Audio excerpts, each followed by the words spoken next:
Sa ating lahat mga kapatid, ako muli si Adrian Bernales ng Batch 3 at ang aking daily devotion. At ngayong araw ay pag-uusapan natin ay Women for Great Nations o Deborah at ang ating Bible verse ay mula sa Judges chapter 4. Sasabi sa ating scripture ngayong araw, Now Deborah, a prophet, the wife of Lapidot, was leading Israel at that time. Ito ay sa Judges chapter 4 verse 4. Sa panahon ng Judges mga kapatid, madalas na magulo ang Israel.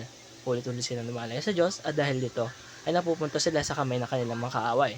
Sa Judges 4 mga kapatid, muling nakaranas ang Israel ng opresyon.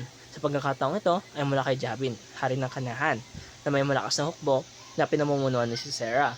Sa gitna ng kaguluhan mga kapatid, may isang leader na tuminding. Ito ay si Deborah. Siya ay isang propeta at hukam ng Israel.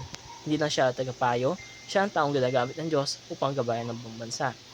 Ang kwento ni Deborah mga kapatid ay nagpapaalala sa atin na ang Diyos ay gumagamit ng sino man, lalaki man o babae, para sa kanyang dakilang layunin.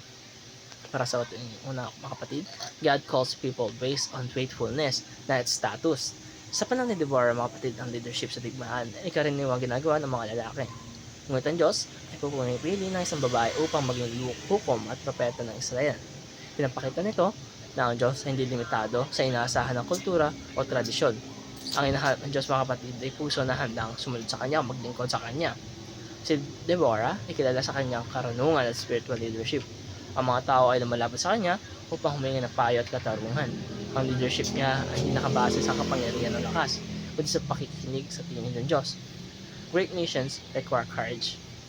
Judges chapter 4 mga kapatid, sasabi ng Diyos kay Deborah na tawagin si Barak upang pamunuan ng hukbo laban kay Sisera. Ngunit taganin lang si Barak. Barak said to her, If you go with me, I will go. But if you don't go with me, I will go. Ito ay sa Judges chapter 4 verse 8. Sa halip ng matras ay tumindig si Deborah at sumama sa laban. Ang kanyang presensya ay naging simbolo ng kumpiyansa sa plano ng Diyos. Minsan kasi mga kapatid, ang mga dakilang misyon ng Diyos ay nangangailangan ng tapang na lampas sa normal na inaasahan. Ang mga taong ginagamit ng Diyos ay hindi lagi perpekto, pero sila ay handa na magtiwala sa Kanya o maglingkod sa Kanya. Pangatlo mga kapatid, God uses unexpected people for victory. Sa huli, ang nagtagumpay labang kay Sarah ay dumating sa hindi inaasang paraan. Dito dahil sa lakas ng hukbo, kundi dahil sa plano ng Diyos. Ang kwento ni Deborah mga kapatid ay nagpapakita na ang Diyos ay gumagamit ng mga taong hindi inaasahan ng mundo upang gawin ang kanyang gawain. Pag ang isang tao ay handang sumunod sa Diyos, kahit sino man siya, maaaring maging bahagi siya ng malaking plano ng Diyos. Mga kapatid, ang kwento ni Deborah ay nagpapaalala na ang Diyos ay may misyon para sa bawat isa sa atin, mapababae man o lalaki. Hindi mahalaga kung anong tingin ng iba sa kakayahan natin. Hindi mahalaga kung pakiramdam mo ay hindi ka sapat. Ang mahalaga ay kung handa kang gamitin ng Diyos. At doon natapos sa aking daily devotion. Maraming salamat sa panonood.